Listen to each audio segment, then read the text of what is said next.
Hi there and welcome back, my friend. We're accompanying Johanka to the town square. How's life? She's had a crazy dream. Much the same as in Scarlet's. That is, before everything. It's quieter now. Most of the work has been done, and everyone is waiting to see what the harvest will be like. Then everyone will be on their feet from dawn to dusk. I pray it'll be a good harvest, so we have supplies for winter and enough to seed in spring. God's truth. A couple of bad harvests and we'd be in danger of famine. Well, let's hope it will be good.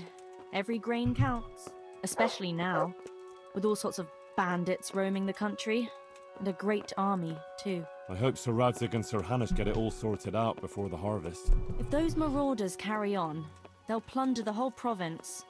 And then where will we be? Well, the best thing would be to hide the supplies. Bury them underground, so the bandits don't find them. But what if they threaten the villagers? Most people would be happier to give up their supplies than have their farms burnt down or their livestock herded off. Well, livestock can be hidden in the woods. Pa told me about it once. Maybe. But you can't hide a farmhouse. Or whole families. What if they take your children and threaten to cripple them? Or the farmers? You can't do much work in the fields with your arms broken. And in the winter it's even worse. They might as well dig your grave. Sir Radzig would never allow that to happen, though. He'd come with his garrison, and those bastards who harassed his subjects would soon be hanging from the nearest tree. I'd be happier, though, if they all moved on and left us in peace. What if they don't move on, though? Then the only answer is cold steel. You men and your endless fighting. Oh, come on, Johanka. Ah. How are things with the infirmary? Did they give you a bit more coin, at least? Unfortunately not. They said there'll be no more until St. Havel's Day. But that's still a long way off. I know. On St. Havel's Day, the payments come from the surrounding villages and the outlying farms. Some of them are supposed to pay in chickens, eggs, or other things. But a lot pay in groschen. Then they might give us more.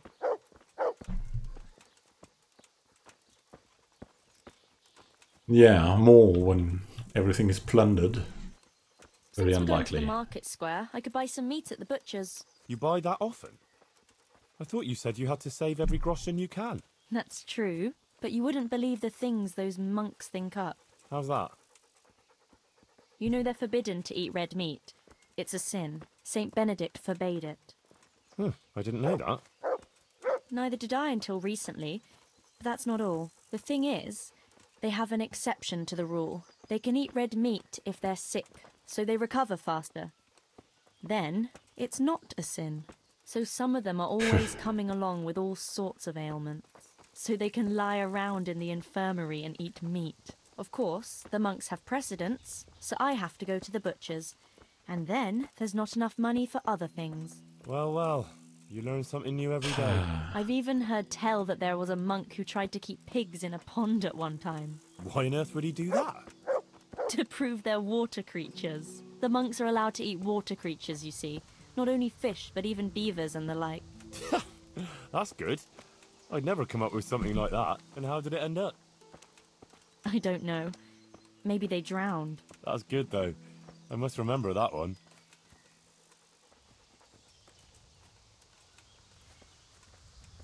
Godspeed, husband. Tell me, how is it, being in the service of Sir Radzig? Well, it's a wonder he took me on at all after I lost his sword in Scallows. But it's great. For someone like me. I lost everything, and he gave me a second chance. And even a new home of sorts, if you know what I mean. I understand.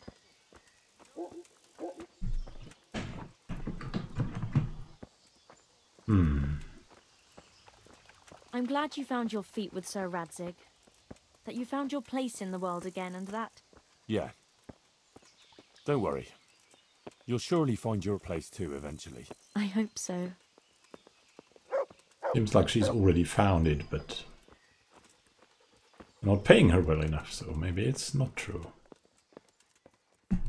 Listen, when she visits you, the Virgin Mary, what does she look like? Like I said, like that picture above the altar. She just appears in a kind of golden glow, in a blue cloak. And then? Then she beckons to me, and things start to appear. Pictures of all kinds. They look like the paintings in church, but moving, glowing with fire and lots of colours and this golden light. My, that's really something. I hope you're well, Johanka. I hope you're not breaking down and dying when you do your thing at the market. How is Matthias doing? No change. He's lying in a fever and nothing helps.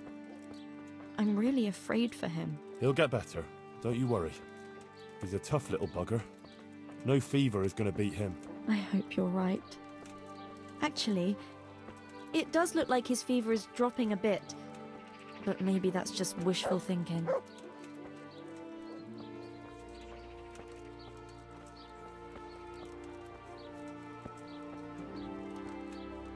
Johanka, what are you actually going to do when we get to the market square?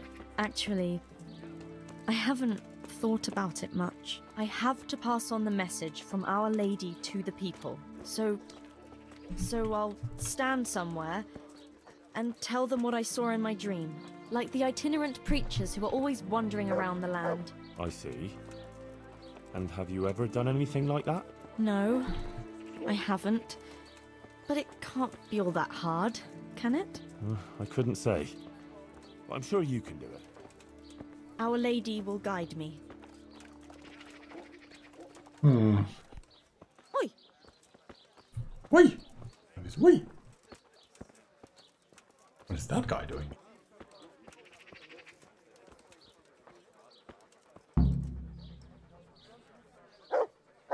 I have to mention the Virgin Mary, of course. Maybe the Virgin Mary visited me. That will get their attention. I'll say it like that. Henry, All right. I'm a bit worried. I never spoke to people like that before. I've no idea what to say. They'll all laugh at me. Let's go back. I'll advise you. Don't worry, you can do it. People will swallow anything, believe me. Just start with something that will grab their attention. Like that the Blessed Virgin visited you. That should do it.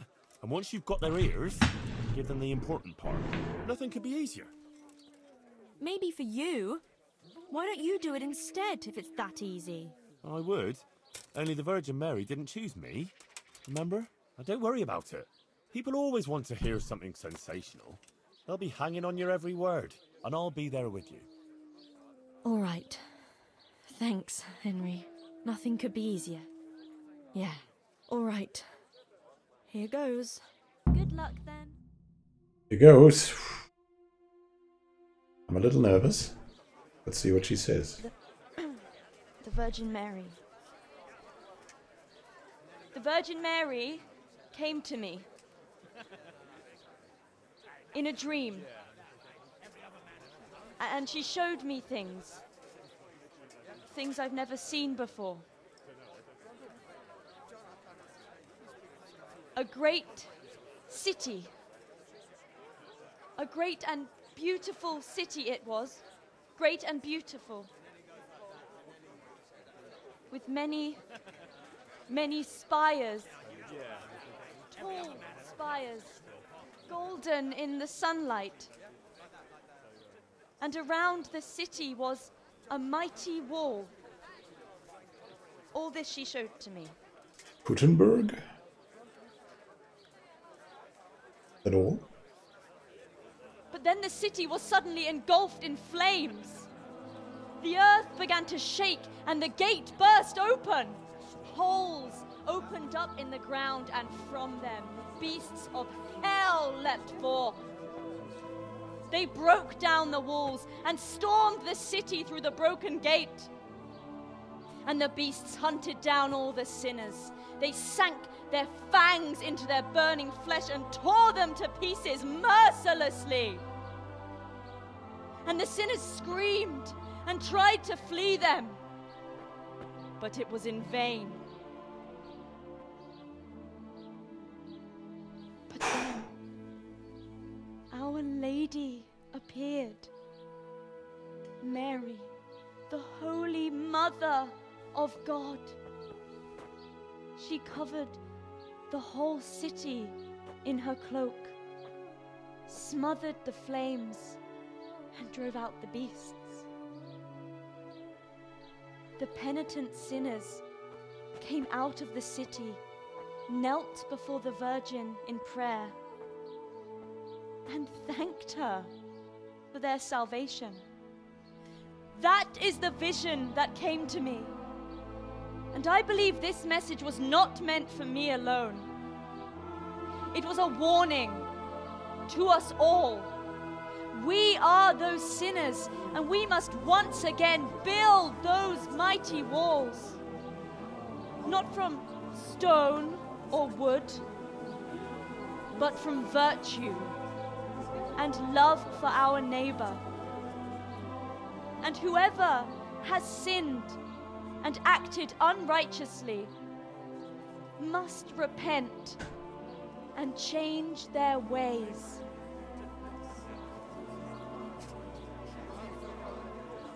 Wow, that could be good today even, right? That could be good today. That's moving. I really like that. That lass doesn't hold Isn't back. she that lass? But there's who truth worked in for what Brother she says, Nicodemus? no doubt. The girl was right. Well, it was like a parable. Words, all right. I reckon she was telling us the Blessed Virgin is angry with us. There was a warning. Virgin Mary sent her to us. You saw how the fellas were gaping at her. That's exactly what she's after. I'm curious what Father Fabian will have to say about it. Some trouble. And I didn't know. You listen to your own woman, dear. Not much, truth be told. They routed I ought to be better. out of Privy Slavic, didn't they? For all the good it did, them foreign devils wouldn't be here at all if the nobles were doing their job. Asparagus, they'll cut you in half. And cucumbers, that'll cure what ails you. Come get them. Oh well.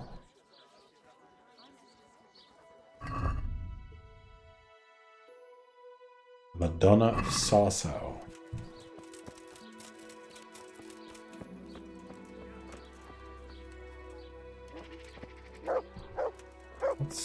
What's it here?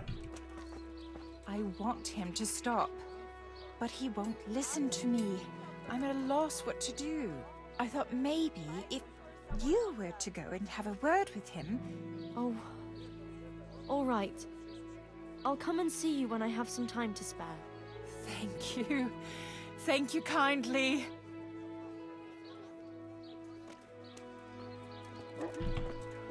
I know, My word, Johanka. Johanka. That speech of yours on the square. I swear I never heard anything like it in my life. Let's talk about it later. Right now, Guta, the Sasau tailor's wife, came to talk to me, and she was quite desperate. Did you hear? No, actually not. I just found you. No, I didn't. What did she want? She said she's having some trouble with her husband, Ambrose. He's constantly playing dice, and she doesn't know how to talk him out of it. She heard me speaking on the square, and she thought maybe I could help. So give her some advice then. But I don't know what to tell her. Our Lady didn't prepare me for anything like that. Your words made a good impression. Oh, that's what you wanted, isn't it? Your words didn't fall on deaf ears, and now you can't let people down when they come to you. I suppose you're right. We ought to try and do something. We? Be quiet and think. Oh my Have to find goodness. a way. Jesus, you're really full of holy fire. Stop blaspheming and start thinking how we can get Ambrose to give up his dice playing.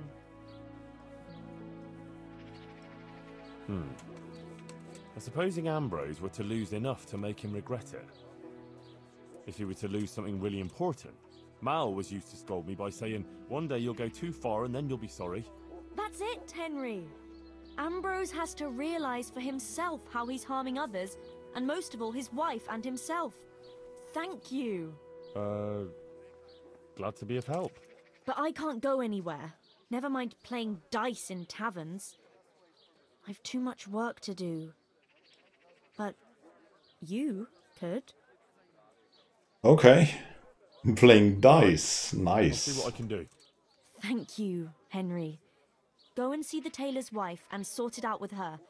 I have to go back now. God be with you. That sounds cool.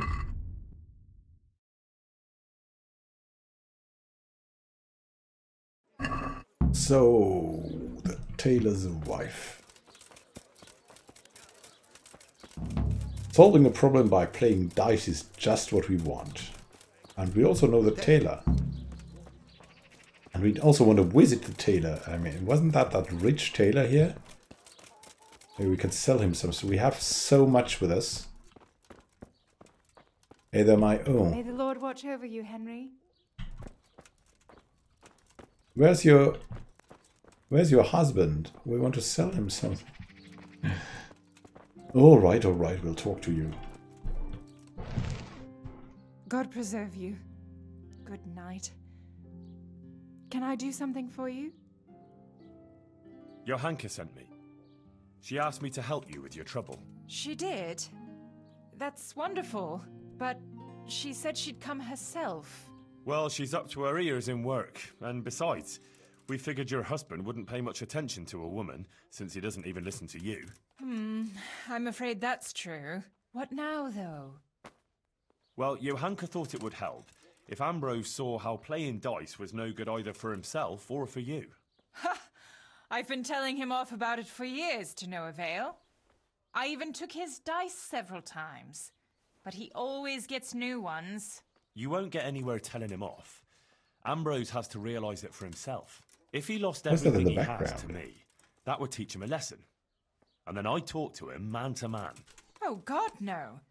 I want him to stop playing, not to lose the roof over our heads. No, don't worry. Whatever I win from him, I'll give it back to you.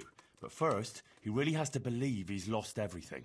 Do you swear, by the Virgin Mary, to give everything back?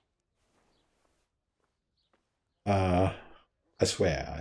Yeah, take my word for it. I'm not going to make a sacred oath over such a worldly thing. My word should be enough. If you won't swear to give everything back, forget it. Come on, don't you trust me? Come on, don't tell me you don't trust me. After all, Johanka sent me. I'm doing this for your own good. And your husband's, am I not? That's true enough. Very well, then. If you think it'll help, take him for everything he has. Where can I find him? Where can I find Ambrose? He's not here now. He's getting ready for a trip to Kuttenberg on some business or other. No doubt you'll find him at the inn. You'd better hurry if you want to catch him. He said he wants to leave soon. Do you think he'll want to play with me? Well, he promised not long ago he'd quit. But I'll believe it when I see it. He'll keep playing, especially when he's had a drink or two. And if he's feeling lucky, he'll lose his head entirely and play till the early hours. All right. Thanks for the advice. Good luck, then.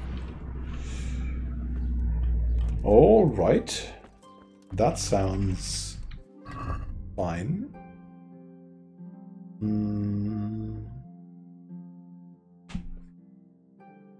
Teach Ambrose the error of his ways. I don't know if we're gonna drink that much. But... Here we go.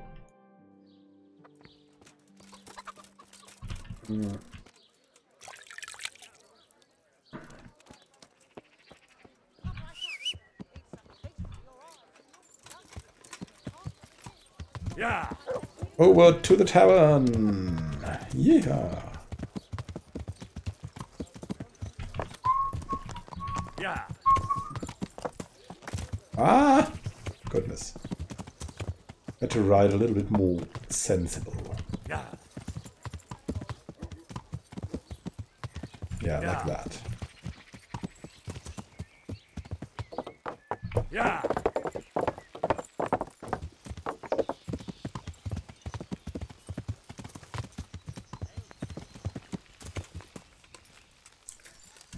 So, Mr. Ambrose, are you here? Playing the dice. Is that you, Ambrose?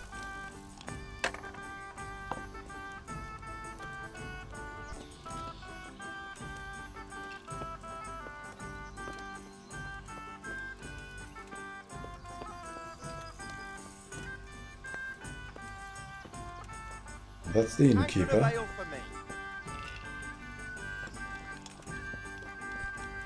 Oh, there he is now.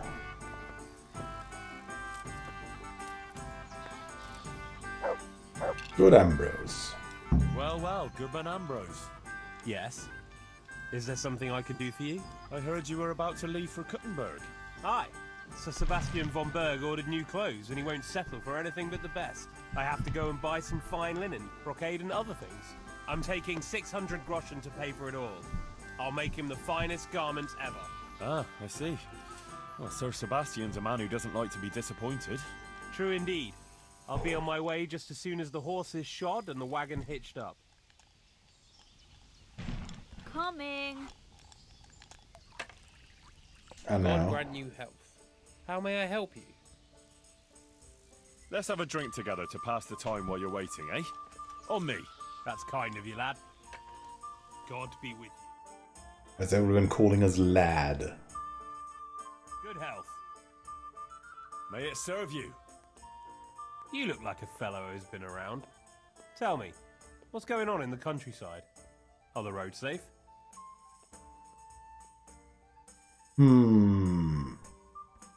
Oh, it's safer in the province now. There was a pack of enemy cutthroats holed up in Pribyslavitz, north of Talmberg. Mercenaries, bandits, cumans, and other rabble. But we attacked them and smashed them to pieces. So yes, the roads are safer now. My word. And who led the attack?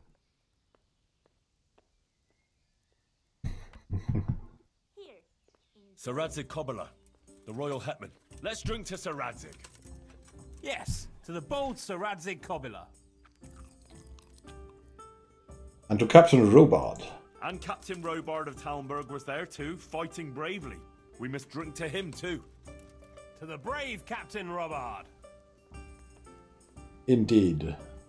Let's drink to everyone.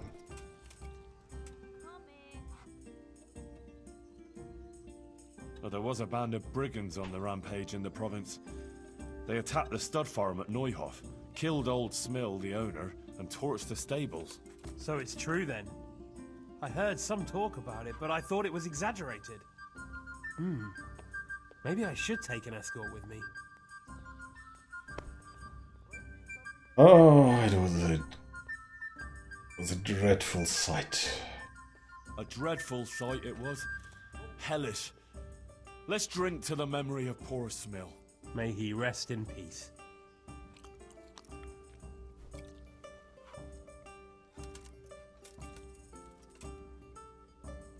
So many things. Sigismund's hordes attacked Skalitz, razed the castle, pillaged the whole area, and slaughtered a lot of people. I heard, lad. I heard. God have mercy on those poor souls.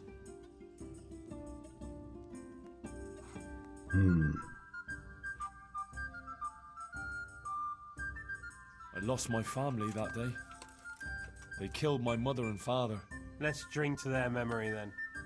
To your dear mother. To Ma. And your good father. To Pa. So much drinking involved. And Meroyed. Did you hear what happened in Meroyed? No? What happened there? Some bandits attacked the locals. God have mercy. It seems that's the lot of decent folk on this earth. Some fucker thinks he can take what he wants by the sword, and there's damn little you can do about it. Ah, but the villagers weren't such an easy mark. They stood up to them and put up a fight. They even managed to take one captive. Good on them. That's what those bastards deserve. But it didn't end with that. Some pestilence broke out, and people thought it was the plague. God have mercy on us.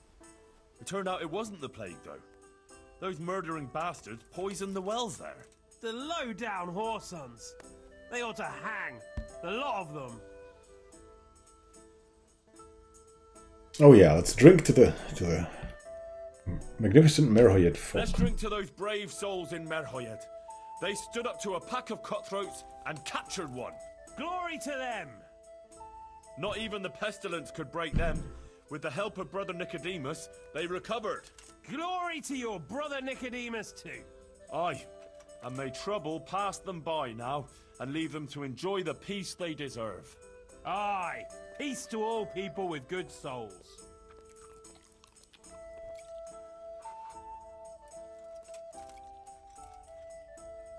Oh yeah, and let me take a pause here. We'll see each other in the next episode. Great time until next time, and happy gaming. This is Immanuel signing out. See you soon in the next episode.